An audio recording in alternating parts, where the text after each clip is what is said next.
buen día. Muchas gracias por estar acá en esta charla. Para nosotras es un honor poder compartir este espacio con vos y haber leído tu texto y seguir profundizando en este encuentro. ¿Qué tal, Belén? Un gusto para mí estar compartiendo esta conversación con vos. Gracias. Para mí es un honor realmente. Quería retomar algunas cuestiones que vos contaste en tu texto, y en primer lugar te quería preguntar cómo fue tu trayectoria, tu recorrido en el campo de la cultura, de la gestión y de la investigación, en términos de esta perspectiva de género que vos desarrollaste. Bueno, como recapitulo un poco en el texto, a comienzos de los años 90 escribí algunos artículos, ensayos académicos. Pensé que yo ya estaba en el plan de escribir mi tesis de doctorado como becaria de la universidad, después del CONICET. Entonces presentaba papers en conferencias y escribía artículos para revistas. Y bueno, un poco bajo el impacto de la lectura del libro Masculino-Femenino, escrito por la crítica chileno-francesa Nelly Richard, empecé a trabajar sobre obras de artistas argentinas, jóvenes como era yo en ese momento, o sea, pertenecíamos a la misma generación, con algunos textos que presenté en una conferencia, una jornada sobre la crítica, y luego también acompañando exposiciones, también en la revista Mora, que fue la revista que es actualmente la revista del Instituto de Investigaciones de Género de la Facultad de Filosofía y Letras de la Universidad de Buenos Aires, que es donde tengo radicada mi investigación, el IEG. Y bueno, un poco bajo el impacto de este libro, y también se estaba traduciendo en ese momento por el Centro el Centro de Publicaciones de América Latina, el CEAL, creo que era esos pequeños libritos, ¿no? Donde se tradujo un texto de Scott, donde se empezaban a traducir estos textos que corrían radicalmente el debate en términos de representación o no de las mujeres, artistas, o en el campo de la cultura, de la política, en términos generales. También aquellas agendas de la segunda ola del feminismo vinculadas a los derechos de reproducción, al derecho de la mujer, derecho de propiedad, la patria potestad, el derecho a trabajar, a desarrollarse profesionalmente. Digamos, esta agenda comenzaba a ser, digamos, trabajada desde un discurso desconstructivo, fundamentalmente en torno a la idea de una sexualidad biológica, una sexualidad dada, y que apuntaba al análisis de la construcción cultural de la sexualidad. Y desde esta perspectiva, digamos, yo estaba leyendo Judith Butler, Gender Trouble, en inglés, porque no se había traducido, lo leía junto a lo que leía escrito por Nelly Richard, que también es una teórica postestructuralista y que trabaja desde una perspectiva deconstructiva, decolonial. Bueno, escribía estos textos, y para mí, bueno, era toda una temática que no se estaba abordando en esos años en el campo del arte, quizás sí ya en la literatura o sociología, ¿no? Empezaban las historias de las mujeres, ese tipo de publicaciones. Y bueno, era un campo en el que verdaderamente estaba y me sentí rápidamente sola, en el sentido de que no tenía interlocución. Es decir, yo presentaba estos textos y no había debate, no había con quién debatir realmente.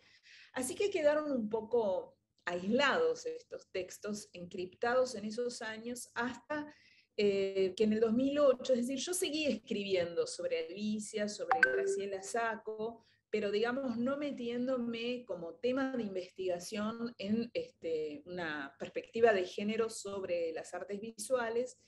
Y en el 2008 escribo un texto que de alguna manera retoma esas preocupaciones, se publica en una revista española, y ese texto sí fue leído. Ese texto sí fue leído y ahí es a partir de ese texto que Cecilia Fajardo Gil, una curadora venezolano-inglesa, me llama por teléfono para contarme que estaba trabajando en una idea, ¿no? No era todavía un proyecto, ella era curadora en jefe del MoLA, el Museum of Latin American Art de Palm Beach, en la costa oeste, en los Estados Unidos, y que quería curar una exposición de artistas latinoamericanas, mujeres, porque entendía que verdaderamente las contribuciones que ellas habían realizado permanecían invisibles. Y bueno, a partir de las conversaciones, ella me invita a integrarme al proyecto como co-curadora, y bueno, ahí empieza una nueva etapa, ¿no? No sé si querés Sí, sí, sí, respondiste todo. ¿Y cómo fue esa nueva etapa y cómo ves que se desarrolló el campo también? Porque a partir de esa lectura, ¿no? Y de otras personas que con esa lectura empezaron a producir y a articular en red con tu texto, con tu palabra, con tu idea, ¿cómo fue ese desarrollo hasta hoy?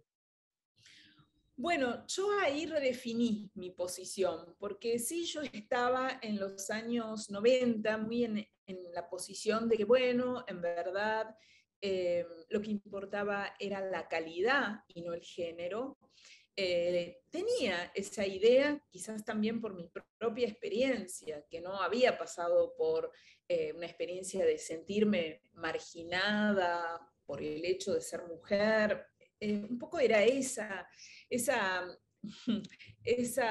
tamiz patriarcal que tenemos las mujeres, ¿no? De decir, bueno, en verdad, a mí no me pasó, en verdad, un poco generalizar, si a mí no me pasó porque les tiene que pasar a otras, digamos, no como un pensamiento consciente, pero sí como un sustrato, ¿no? Que intervenía en mi posición. Y la verdad es que ahí pasó algo notable, porque para mí hacer una exposición de artistas mujeres tenía tanta justificación como hacer una exposición individual de un artista como León Ferrari, de quien ya había hecho una exposición, o hacer una exposición de artistas argentinos en Alemania, ¿no? Que ya había participado. Digo, uno cuando hace una exposición recorta y expone. Nadie te dice por qué vas a exponer eso, ¿no?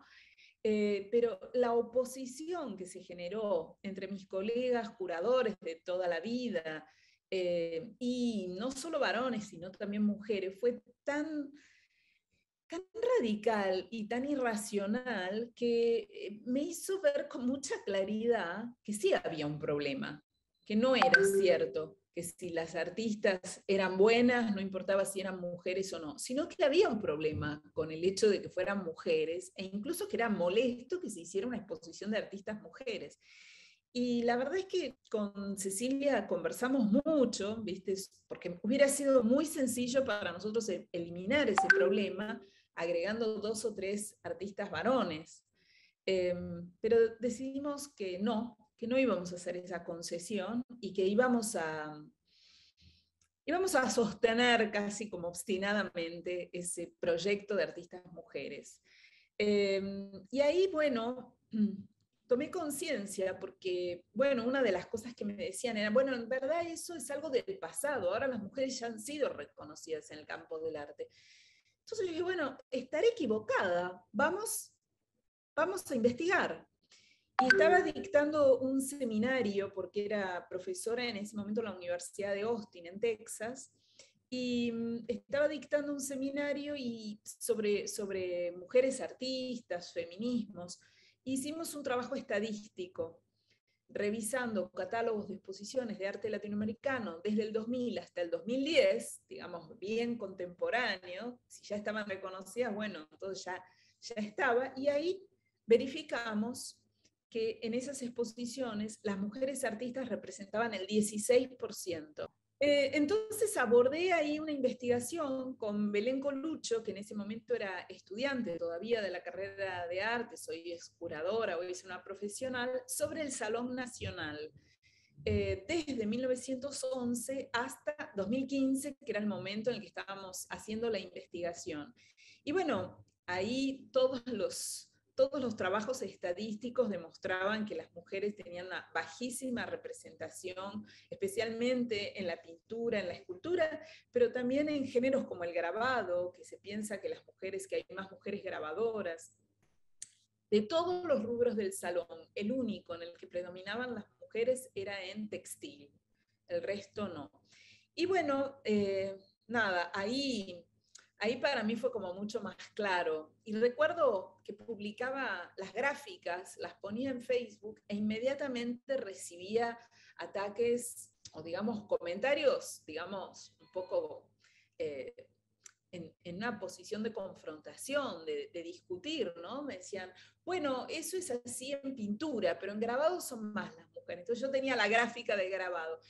Y era increíble, y realmente una no aceptación del dato contundente de la estadística, ¿no? Que yo digo, bueno, no es agradable ni hacer estadísticas ni basar tus argumentos, que son más sofisticados, más complejos, en estadísticas, pero en definitiva es la base incontestable de que hay una falta de representación.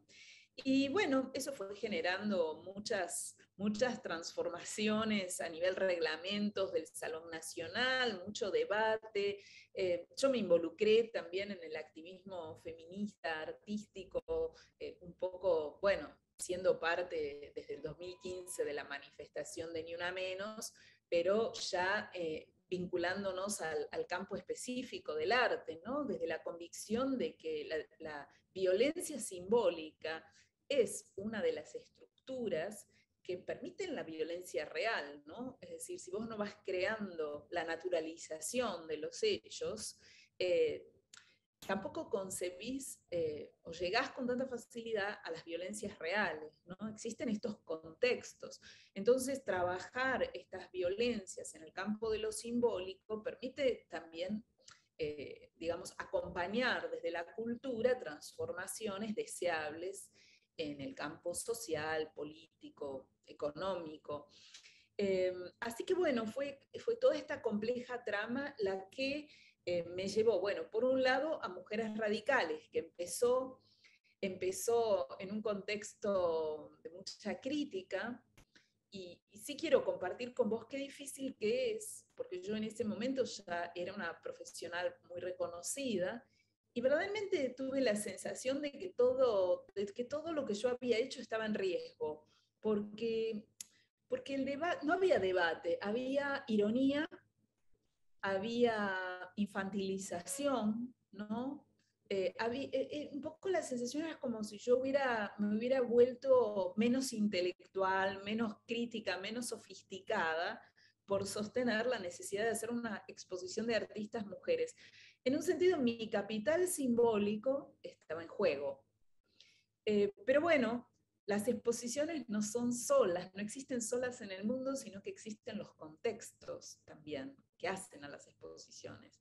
Y Mujeres Radicales se inaugura en el Hammer Museum en Los Ángeles en 2017, cuando llega al poder Trump.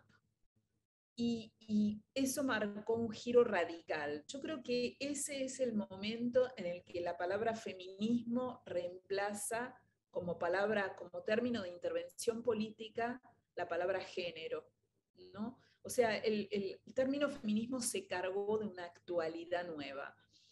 Y algo semejante sucedió cuando la exposición inauguró en la Pinacoteca de Sao Paulo, porque en el momento en el que inaugura, se están haciendo las elecciones que finalmente gana Bolsonaro. Y eso también marcó una lectura distinta para esta exposición en el ámbito latinoamericano.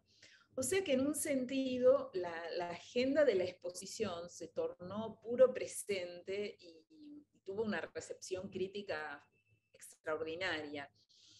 Y bueno, y ahí sí, tomé conciencia de que era importante no solo mostrar las obras, sino investigar sobre estas obras, de que era importante el compromiso, digamos, participativo en distintos procesos sociales que involucran esta transformación.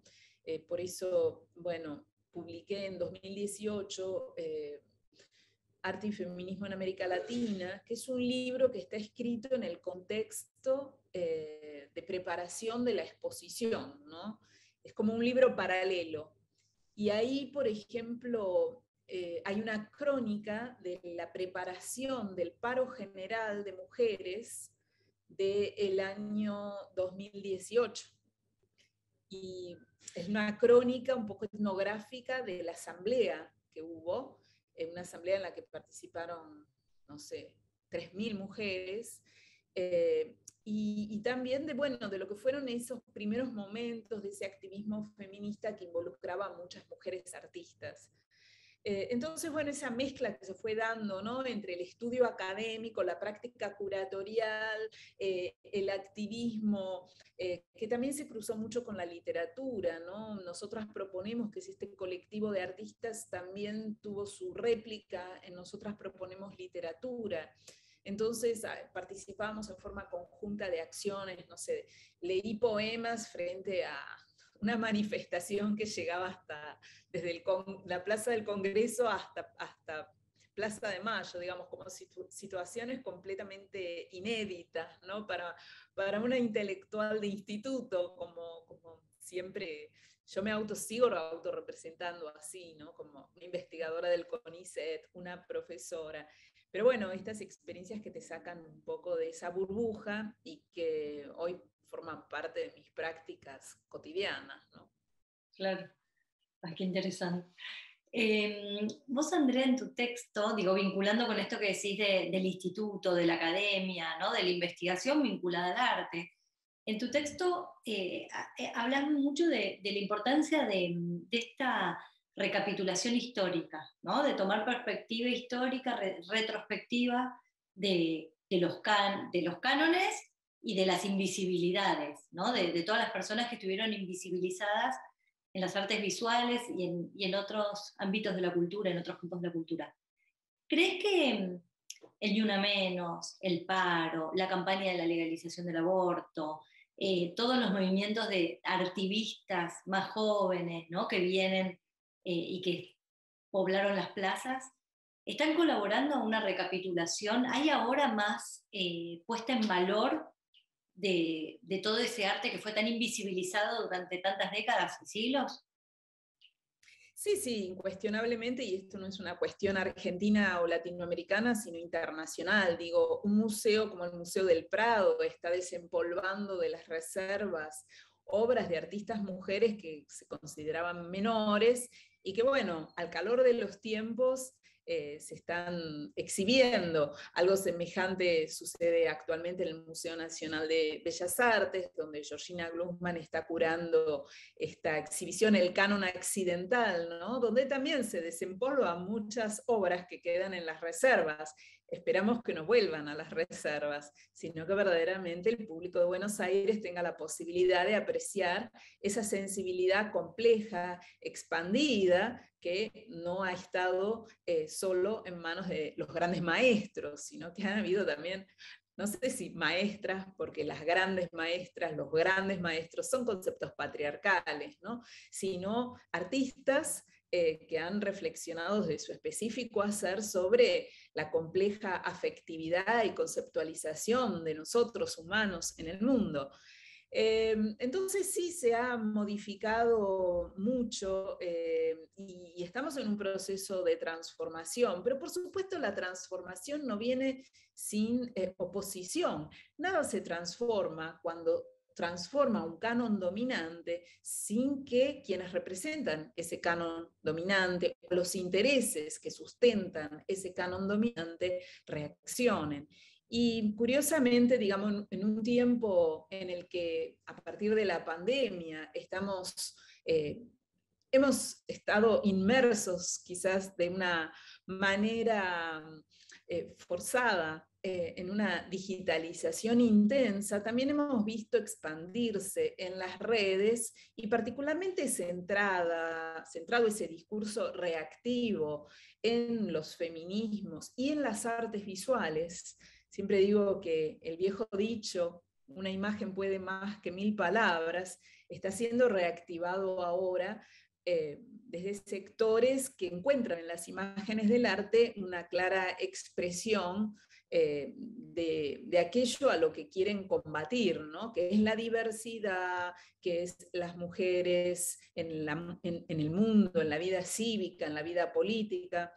Entonces hay a través de las redes nuevas formas de resistencia que se manifiestan a través de discursos de odio que llevan a reformulaciones también desde el campo de lo simbólico, ¿no? Tenemos que enfrentar, hoy hay puestas en escena nuevas formas de censura que se focalizan en una persona, 90% de las veces mujer, gran parte de las veces vinculada al feminismo, que se demoniza, se ridiculiza desde discursos completamente desinformados respecto de las especificidades del mundo del arte. Es decir, el arte no es lo mismo que el mundo común, tiene sus propios desarrollos, así como los tiene la ciencia, así como los tiene la economía, digamos. Entonces, son formas de censura, ¿no? De producir a través del poder que tienen las redes, que es un poder aleccionador, punitivo, de escarnio, de reducir la presencia pública de esas voces y que son nuevas formas de censura, ¿no? Que se están articulando desde las redes. Y bueno, sobre eso también estamos trabajando, ¿no? Es decir, tenemos que ser capaces de entender, de visualizar y de responder desde las formas cívicas a estas nuevas articulaciones de los discursos punitivistas y censores, ¿no?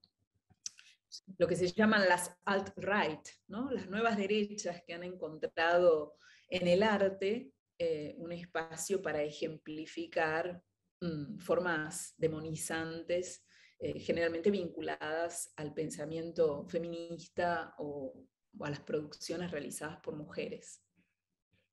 Sí. Por mujeres y por disidencias, es decir, diría por otras feminidades o sexualidades alternativas, es decir, hay una penalización de lo no heteronormativo, en lo cual entran las mujeres y todas otras identidades, ¿no? Claro, los cisgénero también como norma. Y Andrea, para ir cerrando, ¿qué estás preguntándote hoy? ¿Qué estás investigando hoy? ¿Qué proyecto tenés a futuro? ¿Cuáles son esas ideas, preguntas, cuestiones que se te cruzan hoy? Bueno, el último libro que publiqué se llama Contra el Canon y no está necesariamente ya vinculado solo con el feminismo, si bien estoy preparando un libro sobre las exposiciones como campos de activismo y de transformación, y eso se vincula a las exposiciones que hice recientemente, no solo Radical Women, sino también la Bienal del Mercosur.